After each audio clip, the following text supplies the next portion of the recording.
Welcome out to another episode of It's All Been Trucked Before. This time, conspiracy. Yeah, I wanted to have that with an exclamation point, but the episode doesn't. You know that. But this is a great episode. We like it. I'm hand tipped conspiracy here on It's All Been Trucked Before. It's not a conspiracy. It's patreon.com/IBD. Go check it out. Support us there. Patreon.com/IBD. It's all been done presents.com. where you can find all the stuff on the network. Check it out. You can get the bonus episodes if It's All Been Trucked Before. Somewhere coming up. We're going on a break. Anyway, it's not a conspiracy. This is conspiracy, and It's All Been Trucked Before. Welcome out to another episode of It's All Been Trucked Before. This is Steven. And Keith. Jerk. This is Jimmy-Jerome. I swear that's my name. And there's nothing strange about me. Let's talk about conspiracy. First impressions. The word conspiracy didn't come up enough, but, you know.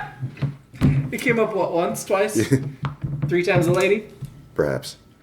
I can't remember. They used a more obscure word. I liked the episode a lot. A lot. I thought it was pretty good, too. Mm-hmm. I thought it was very much like it was very much like a conspiracy thriller. Like who's double-crossing who and all that. It wrapped up rather neat. Well, not neatly, actually, because it ended on a tone of... There's going to be more. Yeah. And then there never were. That bothers me. That's a bummer. It does, because I felt like... I mean, there's going to be other conspiracies within Starfleet. Sure. There's going to be other things that threaten command. But it really bothers me that we don't get any more, because this was actually a second episode of a story. Yeah. Which I thought was great, because they didn't do that back in those days, and they really didn't Next Gen, and I would have liked to have seen them explore a little further. If you remember, the episode that I'm referring to was it because of Remick? Did he mention something before? Well, it was Remick and Quinn. Quinn, mentions the conspiracy, and they were testing Riker. It was in the episode Coming of Age. Yeah. Wow, they were testing, that was right. They were testing Wesley, and they were testing... Robert Schenken of Lieutenant Commander Dexter Remick, and I did it. And Ward Costello, who played Admiral Quinn. I'm not going to give you their history, because we already discussed that in Coming of Age. Go back and listen to it. Sure. But those 2 characters returned, which, other than Q, who did 2 episodes, that's our first, real returning characters. Yeah, I liked it a lot. I think I liked how unpredictable it was. Mm-hmm. I know, not to skip ahead too much, but when Riker walked in there and pushed Picard back in the room, now, to me, it was obvious, because I know this type of storytelling, that Riker was Riker. But at the time, the first time I saw this, I thought Riker was under the influence. When he first walked in, I didn't, and there was something in my brain that was like... Same here. And it may have been that you had mentioned that it wraps up in 1 episode, but whatever, and I was like, oh no, this thing has to get resolved now. He's gonna... Yeah. He's faking it. I just like the idea of there being something that... I mean, it really did take him 2 episodes to solve. And 2 episodes that were spaced out. That's true. Yeah. That's true. It did get wrapped up a little too neatly with, let's just kill the mother thing, and the rest of them will die off, which, that felt like the Borg Queen to me. I know we haven't got to the Borg Queen yet, but it felt like the Borg Queen replaced this. It was very, I'll go all the way back to TOS, since I'm doing a rewatch of my rewatch of TOS. Are you really? Are you doing another podcast? I'm not. It's all been track podcasted before? Essentially, it's when I'm putting laundry away, I just start watching original series now. So I was watching Charlie X, and at first I was like, man, why do we hate this so much? Then I was like, oh, that's why we hated this episode so much. There's plenty to hate about it, or not like. But at the end of the episode, when Charlie X's parents, or whatever you want to call them, come back, they restore everything back to the way it was. So it's essentially that Deus Ex Machina, which we've seen lots of times before. And this was very much a Deus Ex Machina. It was a cool effect, though. It was surprising. I did not expect that kind of... Yeah. I mean, on a gore level, it wasn't terrible for a syndicated series that's shown on Saturday and Sunday nights. It was definitely a little more than I expected. And it definitely owed some heritage to Alien. Oh, yes. Of course. Yeah. Actually, I'm reading Memory Alpha right now, and the original ending of this episode was dark and not a happy ending. Okay. And said somebody, they think Rick Berman, they're not sure, overruled and said, no, we got to clear this up and shut this down. But originally they were going to leave this open-ended, that there was still an issue. See, that makes more sense to me. And originally it was not going to have alien parasites. It was just going to be a military coup within Starfleet, which I think would have been more interesting. Yeah. We'll get into the political stuff in Deep Space Nine. They do a lot of political stuff. But, I mean, the parasites were cool.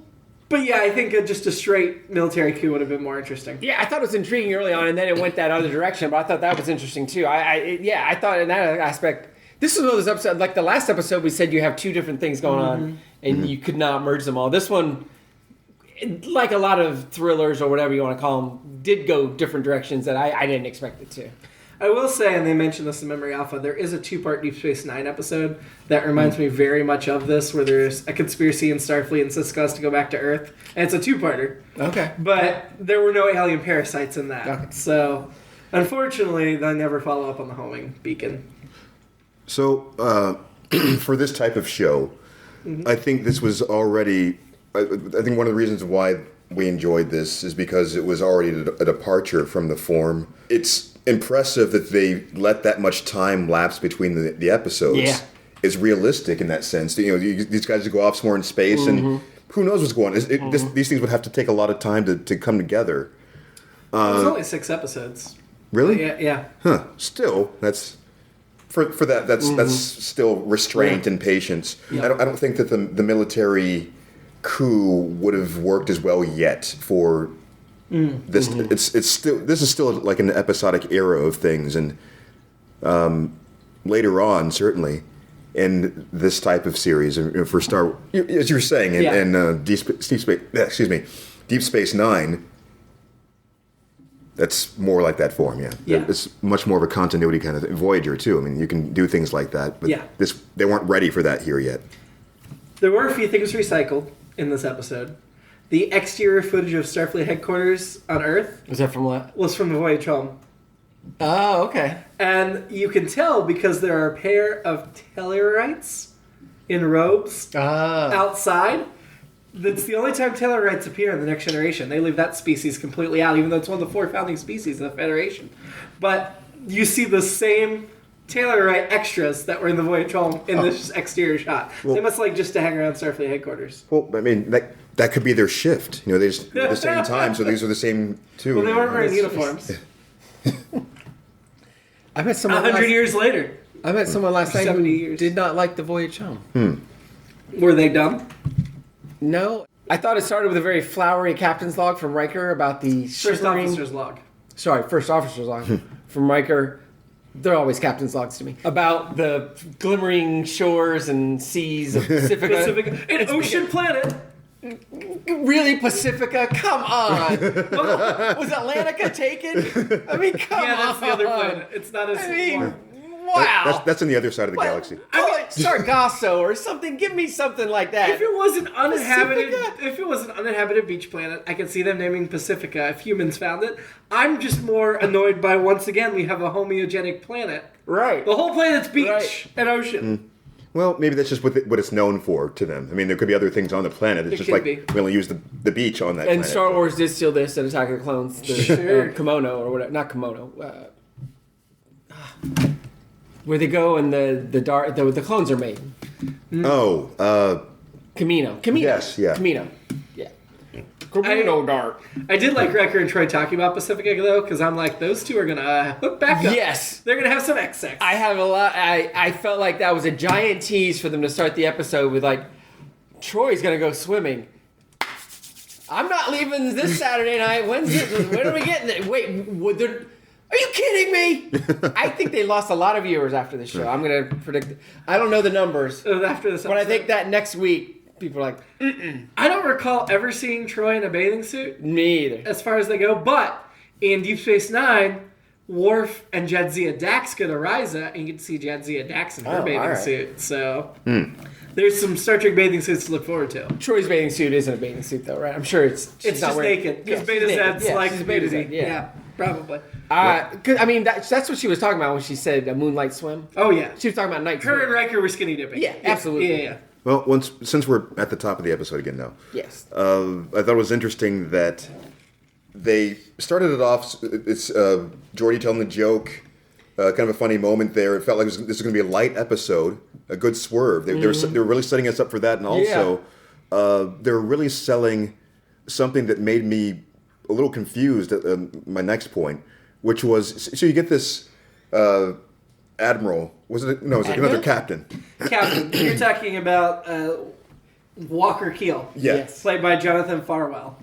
Calling him up on the secret phone, and then says, drop what you're doing. No, I don't care if your entire starship is set to go on leave or something here. Divert over to this other location. But don't make it a secret. Like this whole ship is going to be like, what the hell's going on? Why do we have to do this? Which made me and be think disappointed. Of court martial when Spock does all that stuff unexplained. That's I thought you were going to say stop what you're doing because I'm about to do a sound and image that they're used to. Jonathan Farwell, not a lot of credits, mostly soap operas. He did like 6 episodes of The Young and the Restless, by the way. Yeah, so my point is that would make it even less clandestine because everybody's gonna be paying attention to what you're doing. Then, like, what's going on? Why are you doing this? So we are skipping ahead a bit on my notes, but me too. In talking about this, how can they keep this meeting totally secret? Because the ship's gonna have logs. The ship's gonna know where it went. Crewmen are gonna know where it went.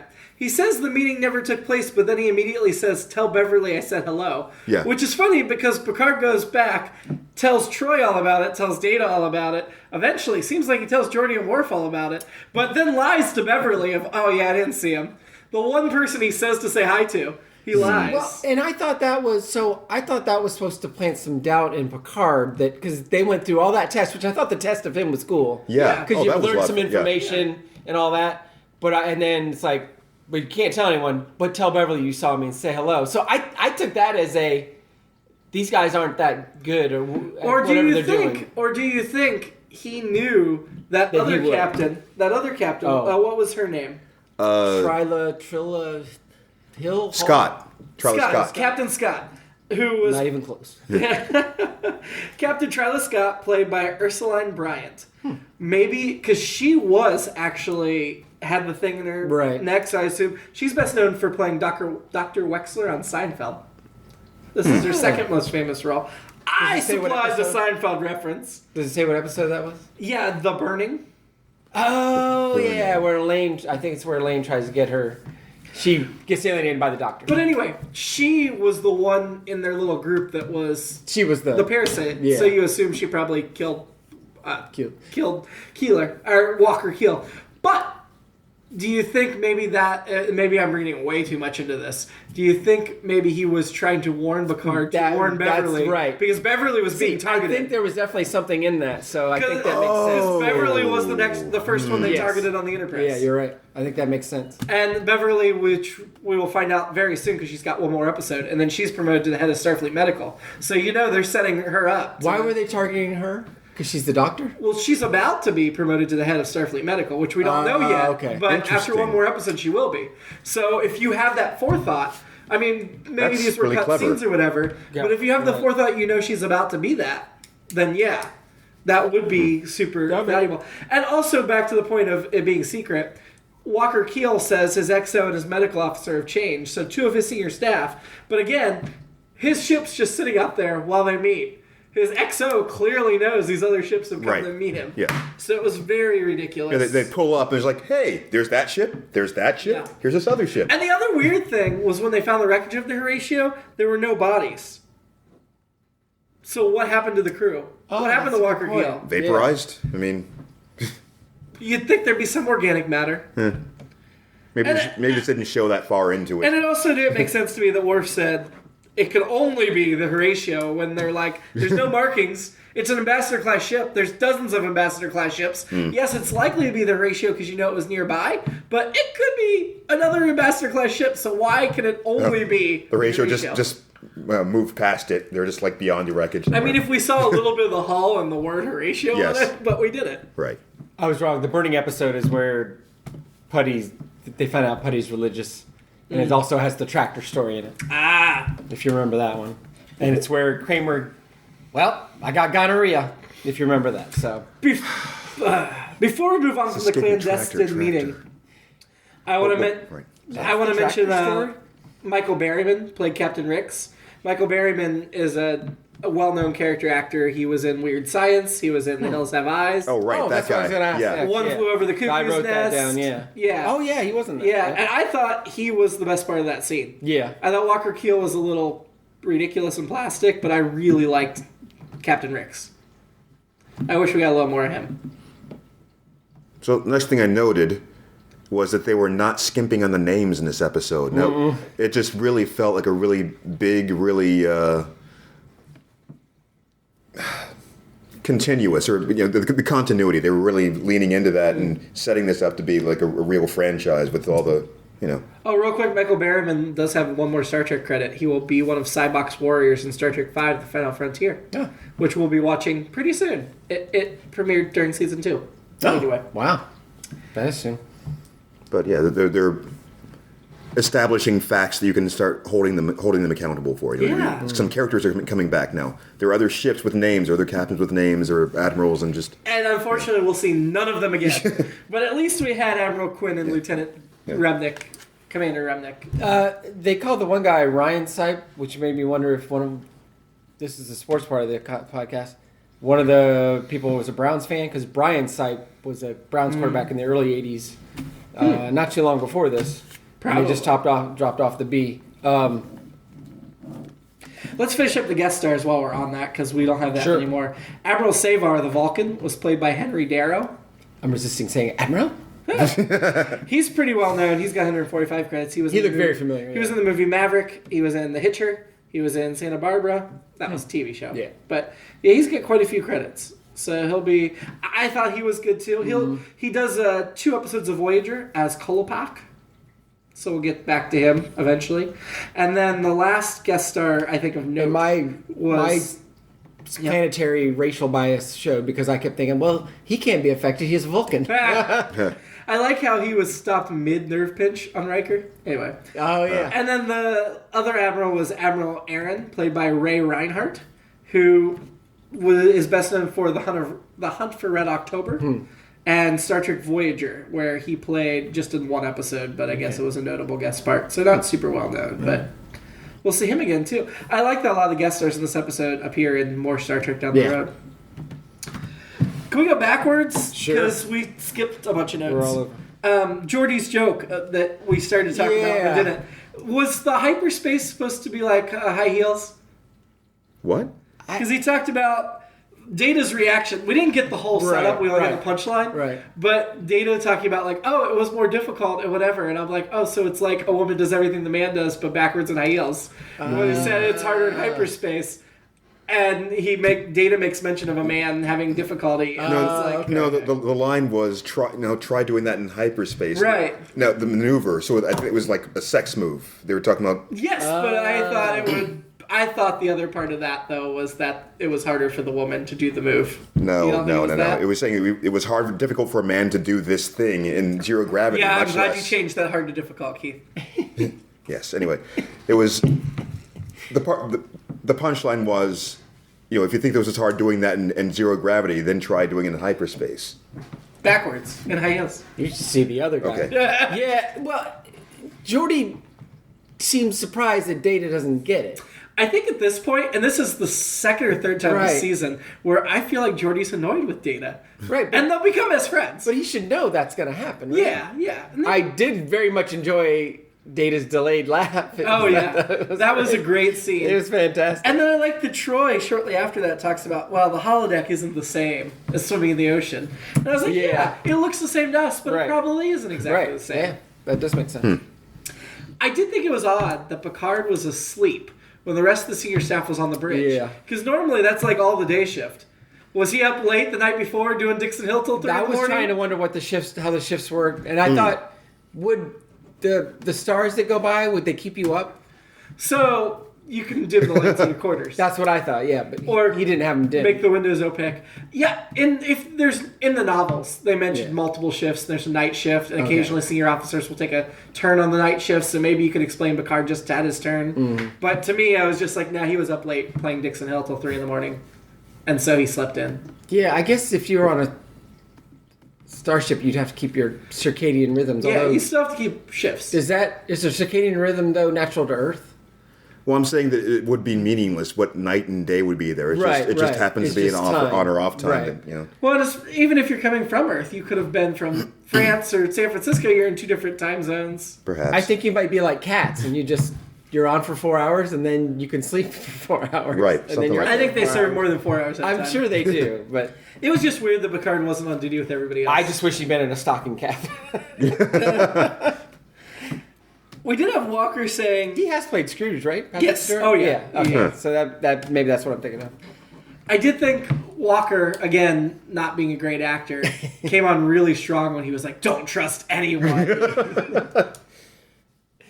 I also bumped on that they met at, what was it, Datalex or Datalac? Ditalics? Ditalics B? Yeah. Which they said was one of the planets that the Ditalics mining company controls. I wrote, is that a company planet then? Yeah. So, It yeah. sounds like, money's gone in this century, but it sounds like there's still companies and organizations. Right, that just buy a planet. And they Yeah. mine stuff for the Federation, for Starfleet.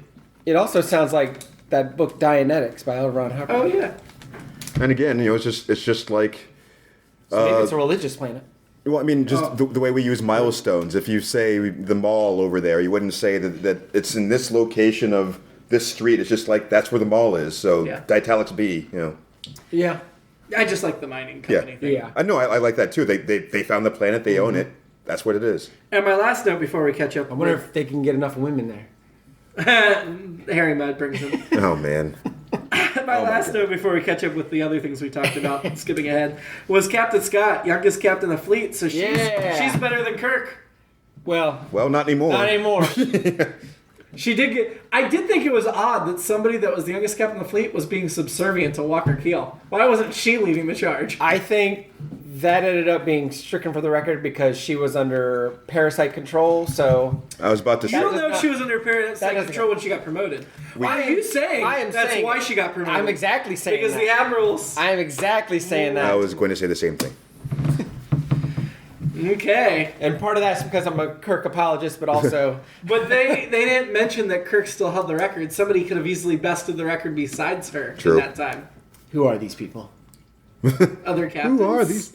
Who? What's the deal with these people?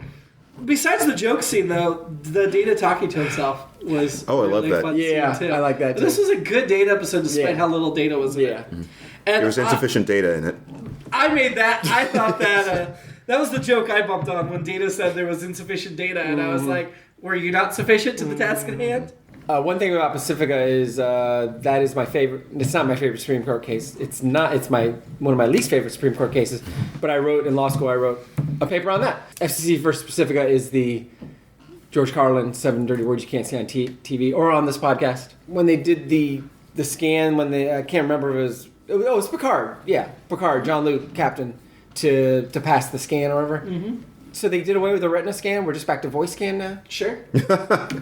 That seems. Oh, Why would we go backwards? since you mention it, I mean, that seems Maybe like the less voice of has a. gotten better. Maybe somebody developed a way that the voices it's easy to fake the eyes. I don't know. Yeah. well, the strange thing about that Just whole put up setup. a picture. I think it was just because they didn't want to do it. But anyway, The strange thing about that setup to begin with is that Let me interrupt Keith again. there was a communication that's this code 47, right? Yeah, so code 47. So my thought is, okay, this is going to be a pre-recorded message. Mm-hmm. So if the guy's going to be communicating with them anyway, why would he need to go through all that? It's just like, hey, you're Picard, you're alone, let's go. Yeah. Why wouldn't the person on the other... so, yeah. Since it's a live call, why would there be some other verification process that to let the message start as if... Before you could connect to the live call. I guess. To make sure you're talking to the person you think you're talking to. True, but I mean, you would see it and go, oh, that's not you. Sorry, never mind. Oh yeah, you're right. I don't know. Oh yeah, that's a good point. Technology to make it look like you're somebody you're not. Like, they Yeah. even have that in the Orville. Yeah.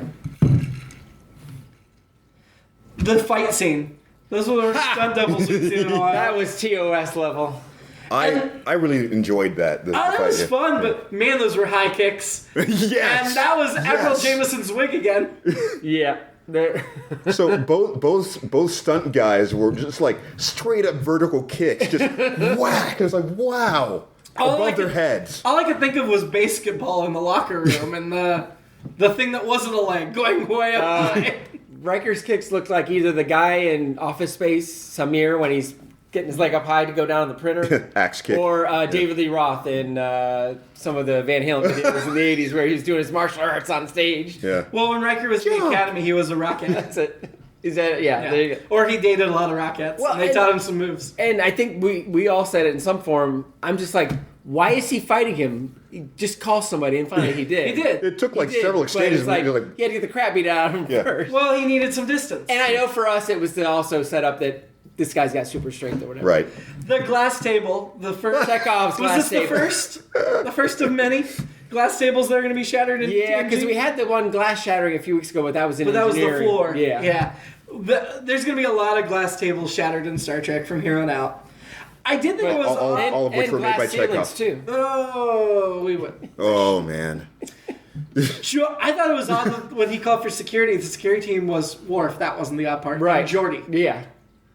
I know he's still junior officer on rotation. I was expecting to see just the nearest detail. I did like the shot of Geordi getting thrown through the door and the door actually coming out. Yeah. That was cool. Yeah. That was a hard shove to pull that door out. Yeah. And then I loved even more Beverly being the one that defended them all. Zap. That was All these guys getting beat up and she just comes in and she's done. Just so I can state clearly for the record while no one's saying it, off mic we said that all the glass tables were made by Chekhov. Officer Chekhov from before. So. That's what he did in his retirement. And he made Pavel glass Chekhov. tables. Well, by the time he retired, he was probably a captain. Yeah, not Anson, Pavel, but Pavel. Pavel Chekhov. Pavel Chekhov. Yeah. Roddenberry always wanted Horatio. He always talked about Yes. the original series Horatio Hornblower, so he finally got to have a USS Horatio. Yep. So I thought that was cool. He was still alive when this aired, so yeah. Horatio Hornblower? I don't think so. That joke popped right into my head too. And We get to sick bay, and Geordi tells Crusher very authoritatively, "Keep me posted, Doctor." Mm-hmm. So many things wrong with that. First of all, she outranks him by quite a bit. Mm-hmm. Second of all, he's not the one in charge right now. Data is. So why is he telling her, "Keep me posted"? It did sound like a command rather than a, hey, I really want to know about this. Mm-hmm. Yeah, I think it's true. The dinner scene. Mm-hmm. Could there be any more space between the tables? Could we sit any further away? It's like the really, really long table where you're on opposite ends, except there's like big holes in the middle. Well, and before they went in, you knew something was up. Especially like, we have a special meal. It's like, sure. The only thing they didn't do was wink at him. Yeah. And so that's what I did the joke that Darth Vader's going to be in there, like in Empire Strikes Back, which also had a very long table that with oddly enough, place settings that no one's ever going to eat at. could there be any more worms? Those were pretty. That was another thing. Those were pretty gross. They were. That was well done. Yeah. That was. Those were real worms. I probably made more like, "Ooh, that's gross" faces in this episode than I ever made into Star Trek. Yeah, but I didn't mind it. No, I thought it was good. I did think the alien parasites were a little closer to the Wrath of Khan SETI Alpha eels than I would have liked. They were. Yep. Than I would have liked. And they were little. A couple times they look good. A couple times they look very cheesy. They look like something like I'm trying to think of like Night Flight kind of animation. They look like claymation. Yeah, claymation. Yeah. And when they did it, that stop motion sped up thing, it was real cheesy. Yeah. And there were some cutaways that you knew, like when it started to crawl into Remnick's mouth. Right. And then when you got just far enough where it'd be comfortable, they cut away. Yeah. And then you go back where he can swallow the tail, and then they cut away. And then, But that was another spot where I was like, oh, it creeped me out still, even though I knew how fake it was. Yeah. But I thought the little tail sticking out of the neck was gross on everybody. I thought that was a cool little thing. What'd you think of the whole head explosion, chest I bursting did not open? see that coming. I did not see either of those things coming. It was weird, but I thought it was cool. Yeah. I mean, I don't like gore, but I liked the surprise of the aspect. Yeah. And I loved that they did something very different and interesting. And I wrote this down late in the episode, but it's very much an Invasion of the Body Snatchers thing. They didn't. Nobody. I haven't seen it. Don't fall asleep. Oh, I was yawning. Don't fall asleep because that's when they get you. The pod people will get you then. But yeah, it was very much that with the things taking over and people seeming normal. I did like that Picard was like, oh, I figured that. He kind of figured out like that's not him. Yeah. Real quick. So I thought that was cool. I thought it was a really cool Picard episode. Another good cool Picard episode. Just him passing that test and he just seemed. I'm gonna say Kirk, which is just because I love Kirk, but it was just very much nope. I got this figured out. I'm in charge. I'm not taking any crap. Da da da. I think he passed it too easily, but I also think at that point Quinn was probably a little overconfident because they thought they were getting him. Yeah. So that worm scene that was very effective. Whatever they were using to actually eat. Worms. Was it? No, I mean the things that they actually had in their hands, like from across the table. Jonathan Frakes said he had worms on his lips. Well, sure. Really? Well, yeah, because he had to grab the real handful. That's but I'm saying right. the other people were actually like popping in their mouths. Yeah. They were eating something that looked You don't think they reasonably were close worms? enough.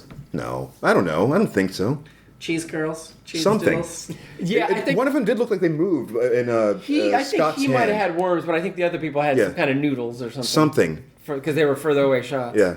Scott's looked pretty good when she was doing that. I noticed Yeah. it almost looked like one was curling around her finger or something, which was the kill shot at the end with the dissolving head and the explosion. So is that a couple things about that. Fairy Raiders of the Lost Ark.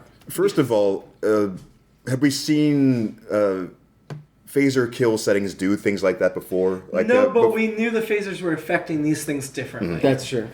Because stun didn't work on them. Because I could have sworn I've seen that body effect sometimes, where sometimes it's just like, oh, kill, they're just knocked out, or kill, you actually see the disintegration effect around them. Was that original series? Well, first of all, as we talked about during the Klingon episode, there are more than just two settings on a phaser. So kill is a range. It's not one setting. Okay.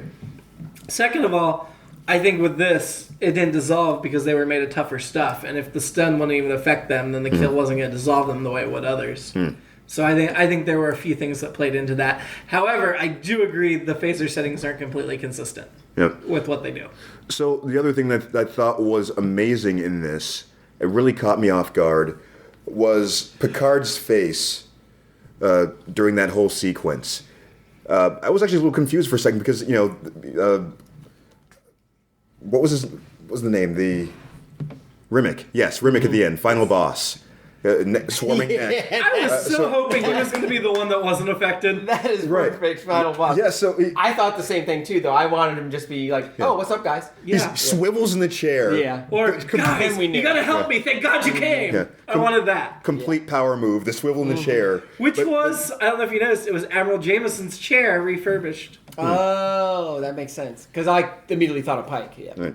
My point though is he says, you guys misunderstand. We want to coexist in peace. Right. And he says it really kind of sarcastically, but at the same time, they weren't having it. I mean, I guess because they saw the ship exploded already. Yeah. You guys have infiltrated too much.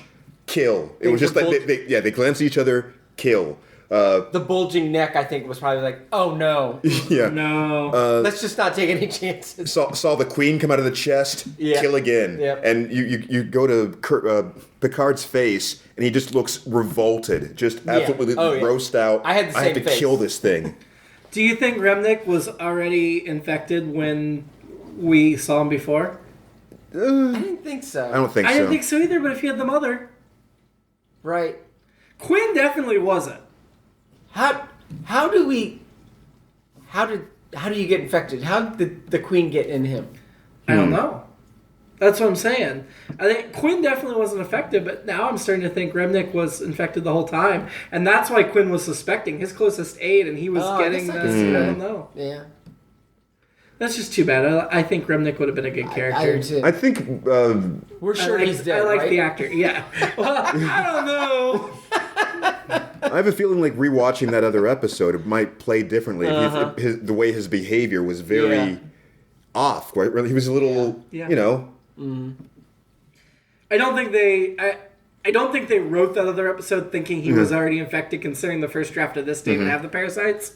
But I think if you're going to retcon it and work backwards, I think he had to have been affected during that episode. Well, and the lots of times, we're only in our 5th season or whatever watching these, but there's been a lot of body takeovers, and they're different levels. Sometimes they're running everything. Sometimes there's a battle going on in there. So it's felt like with these guys, they were running everything. But, but maybe that other episode, Remnick still had some control. I don't know. He had the queen. It's hard to say. Okay, so did any of them survive? No. Any of the people that have been taken over? Were they just dead? No. They all... Yeah. Once killed the mother, the things came out of their mouths and they were all fine. Yeah. Okay. Because that's why Quinn was fine on the ship. I thought I saw some kill shots with the phasers, and then they came out of their mouths. Came out, so I assumed that Scott was still alive, and I could be wrong, but I think they survived it. I think the only one that died was Remnick. Yeah. Which is sad. Yeah. Well, and I don't know if Walker Keel died or not because there were no bodies. Oh yeah, that's right. So I feel like they may have escaped. I feel like that was a hanging plot thread they didn't tie up. I have expected him to burst in at the end because he's like, I'm not really dead. All that broken glass from Chekhov's glass table, and nobody thought to stab that guy with broken glass. Good point. That's immediately what I thought of. Good point. You cut up your own hands. So. I don't care how much adrenaline's got going through him. He's gonna bleed real good with that glass. It wasn't tempered glass. It probably was, but didn't look like it.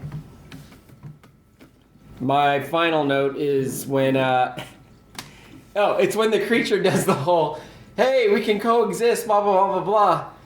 Riker and Picard look at each other like Jules and Pulp Fiction when the guy comes in and shoots at them. Yeah. They looked at each other the same way, like, and then they both shoot. Yeah. Yes, I mean... Exactly. Again, Tarantino, listen, we've established last week, he's a Trek fan. Their look is it's the same exact look, the same motion. I would say I was ripping off Star Trek because that's a running gag, except I feel like that's been done in so many different That's ways. fair. Yeah. That's fair to say. But I loved it. It was great. I think the only thing I put down there was expatiate, which I did look up, and that's just to explain further. Literally, expatiating that for us. Yes, right. Fashion. Fashion. Did we have much? The Admiral uniforms.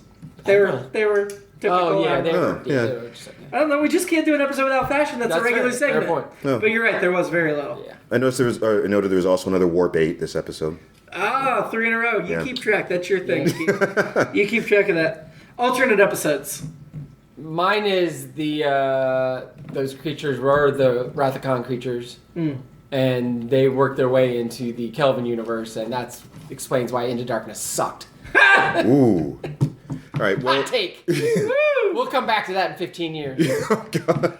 My alternate episode, and this would have to be a series of episodes and get way more complicated, but my alternate episode is this is the introduction of the Trill, and then they make peace with them, and the Trill become part of the Federation, because they remind me a little bit of the Trill and the symbiotic relationship, even though this was more dominant. And their leader would be Captain Trillia.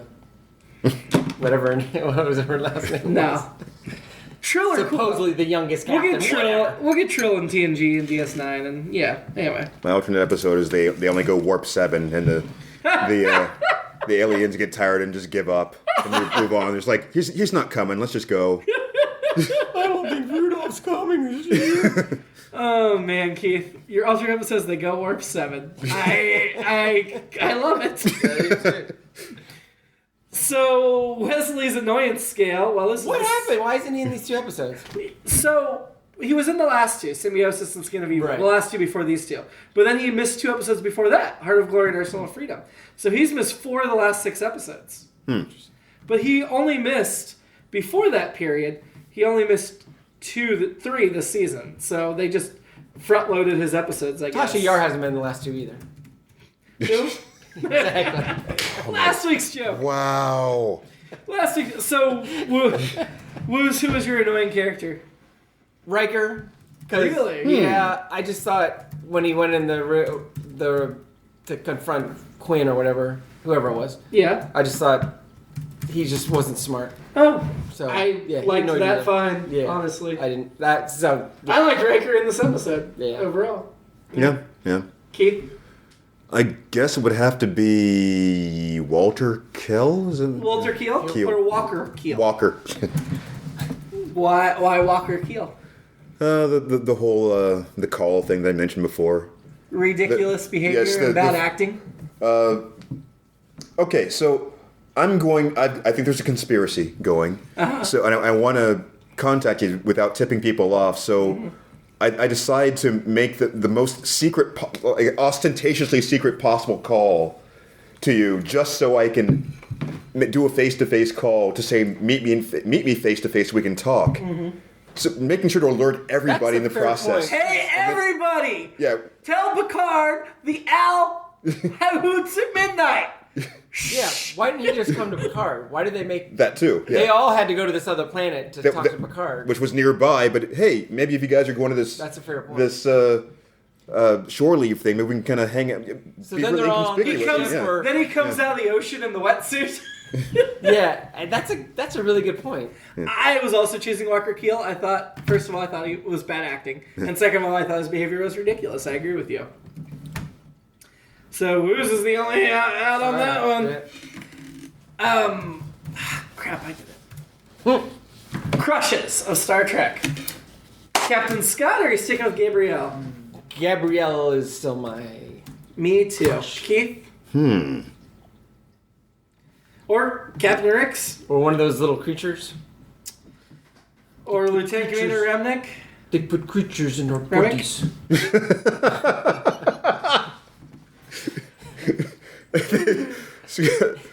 I did like Scott, but no. You're sticking with Janice? Yeah. We're all sticking. Next week, the season finale. Oh, we didn't rank the episode. Oh, yeah. Okay, I think we want to rank it towards the top. Yeah, that was a pretty good episode. Me too. I really liked it. I think it should be around 15.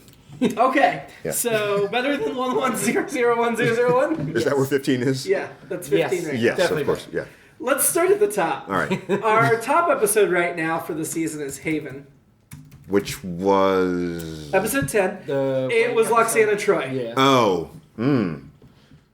That's tough. No, this isn't as good as that one. It's just too funny. I understand. Right below that is Heart of Glory, which was the Klingon episode. Oh.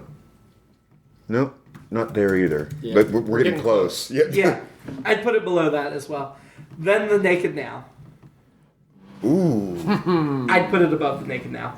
But I'm not a fan of the Naked Now. I think it's number 3 because you guys liked it more than I did. Yeah. I definitely have fond feelings for that episode. And the Wookiees. I have much fonder feelings for the Naked Tide. Well, I do too. This actually be a good time for me to mention something I forgot to mention in the last episode, which is these last two were episodes I don't think that I've actually seen before. At least I don't remember having seen them at the time. Oh. It's like things just sort of cut off after Skin of Evil. Maybe it's just because of the way the syndication was working at the time. Yeah. Was it because you were really depressed about Tasha Yar's death? Perhaps. But more likely, I wasn't really seeing them as they actually first aired in like the first night, and so I was like catching them maybe like a week or two later or something like that, and so they were probably replaying Skin of Evil a lot more often. Yeah, as mentioned, I watched the first 2 seasons on DVD in college, so I definitely have seen these first 2 seasons. Yeah, I definitely, during that time, I never knew where I was in the sequence. I feel like this is the first time I've seen this one, and I think Naked Now is just too much more fun than this. I know, this is... What's after that? The Last Justice, which was the introduction of the Frankie. I would put this above that. Above Justice? No, but Justice is down the like. Justice is number 12. Nothing's more important to me than justice. We need to talk about your legal background. Oh my God. No, I think Stephen meant he'd put it above The Last Outpost. Yes. Yeah. With the introduction of Frankie. Yeah. I mean, that's in that ballpark. I would have put it up one more. I would have put it at number 3, but we'll put it at number 4. I concede to the consensus. Next week on the season finale, which is called The Neutral Zone. I wonder who that's about. Short synopsis is while assigned to investigate missing outposts in the neutral zone, the Enterprise revives 3 cryogenetically frozen people found aboard a wayward derelict Earth vessel. That's never a good idea. It's never a good idea. Stop doing this. The longer version is Data finds an ancient space module from Earth containing 3 intact people frozen for 370 years. A little bit less than gone. Okay. All of whom died of incurable diseases and were placed in freeze in the hopes that cure would be found in the future. While Dr. Crusher revives them, Starfleet sends the Enterprise to the edge of the Romulan neutral zone, where Federation outposts and personnel have disappeared after decades without Romulan contact. Sounds familiar. Upon their first encounter, Picard learns from the Romulans that their outpost and personnel have disappeared too. I'm excited about Romulans. I'm excited to see what kind of pajamas these people are wearing, because I love what the con people, for lack of a better term, are wearing. I'm excited because after a long time of not caring for the Romulans, which is established, I'm enjoying the Romulans in Star Trek Picard. So now I'm looking at them in a different light, and I want to see more of them. So I'm looking forward to that. Hey, Picard people, hurry up and have Joanne Linville on there. I'm looking forward to. Oh, sorry. I'm looking forward to seeing the people from the neutral planet from Futurama in this. So. Although Joanne Linville, she's still teaching acting, so she's not that old. Sorry, Joanne, if you're listening. Joanne, come on this show. and then go out to dinner with Steven. He'll take it. I mean, I would too. Yeah. Absolutely. Okay, so until then, live long. And prosper. Don't go to dinner with strange people. Unless it's Joanne Linville coming to dinner with Steven. Then that's fine. And remember, don't trust anyone.